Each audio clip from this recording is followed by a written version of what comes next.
ada satu orang yang memang saya kirim ke sana, kebetulan beliau pasien tersebut qadarullah sudah meninggal dunia, Allah yarham, semoga Allah ampuni beliau. Itu dia seorang karyawan lah ya, dia hidup pada lingkungan yang di situ banyak sekali nilai-nilai kebenaran itu dilanggar gitu kan, ceritanya begitulah, dilanggar, dan dia tidak nyaman dengan itu Bapak Ibu sekalian, dan nggak bisa berbuat apa-apa. Yang terjadi apa? Yang terjadi ternyata akhirnya orang itu terkena kanker, bahkan kanker hati, dan akhirnya beliau meninggal dunia. Nah, ini saya katakan tadi, hati ya.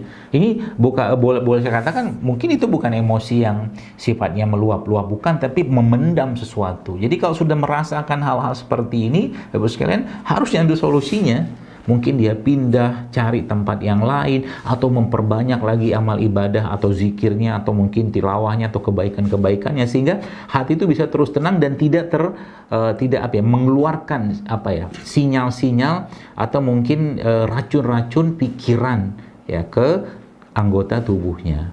Ya, itu yang paling penting. Dan itu sekarang banyak sekali hal-hal seperti itu. Bapak Ibu pernah melihat atau mungkin mendapatkanlah orang-orang yang paling sering, kalau misalkan bahasa Indonesia kan kesurupan. Siapa orang-orang yang paling sering kesurupan? Atau mungkin di antara golongan laki dan perempuan, kalau dalam suatu komunitas atau lingkungan, yang paling sering kesurupan laki-laki itu perempuan? Perempuan. Kenapa perempuan? Karena mereka lemah secara hati, jiwanya, atau emosinya. Ya, bahkan pernah dalam satu kegiatan dakwah saya di Irian waktu itu satu camp, satu tenda itu ratusan orang, itu subhanallah, itu ahwat semua, perempuan semua, dan itu subhanallah di tempat tersebut akhirnya satu tenda tuh kesurupan, tersihir, atau terkena gangguan jin semua. Itu saya katakan tadi ya. Hati-hati dengan hati, dan tubuh bisa bermasalah itu kalau hatinya bermasalah.